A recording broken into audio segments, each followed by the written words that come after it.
Hej, jeg hedder Maiken, og det er mig, der har lavet den her side, der hedder Kunst uden støv. Det er en side, der handler om online marketing for dig, der er kunstner.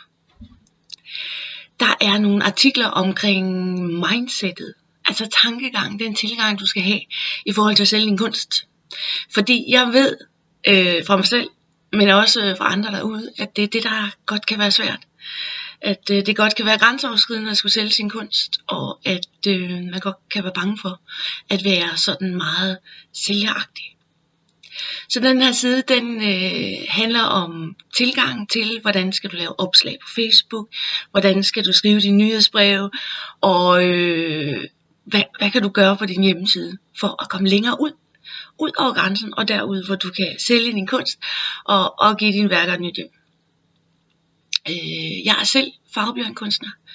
Så er jeg oprindeligt uddannet folkeskolelærer, men har de sidste par år arbejdet med online marketing i forskellige virksomheder.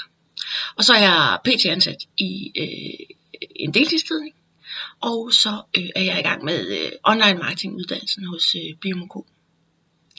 Og den her video, den laver jeg, fordi jeg gerne vil sige hej og velkommen, og at jeg håber, du får rigtig meget ud af at bruge den her side. Og så vil jeg gerne give dig 5 tips til Facebook. 5 tips, der handler om, hvilken tankegang skal du have i forhold til at lave opslag på Facebook. Hvordan er det, du skal gå til det? Hvad er det, der skal tænkes over? Hvad er det, du skal gøre for, at der kommer reaktioner på dine opslag? Sådan så det kommer længere ud. Fordi det er sådan målet i første omgang. At det kommer længere ud, og at der kommer flere reaktioner på det. Fordi jo flere reaktioner der kommer, jo mere bliver også vist. Så hvis du gerne vil have 5 tips ind i din mailbakke lige nu her, så skal du bare tilmelde dig nyhedsbrevet hernede under. Og det er et nyhedsbrev, du får en gang om måneden, hvor der er nogle opdateringer på, hvad der er sket her på siden. Men allerførst så får du 5 tips lige i din mailbakke omkring brug af Facebook. Og så vil jeg bare gerne sige tak, fordi du kigger med, og jeg håber, du får rigtig, rigtig meget ud af de ting, der er her på siden. Og du må meget gerne skrive til mig, hvis der er nogle af værktøjerne, der hjælper dig.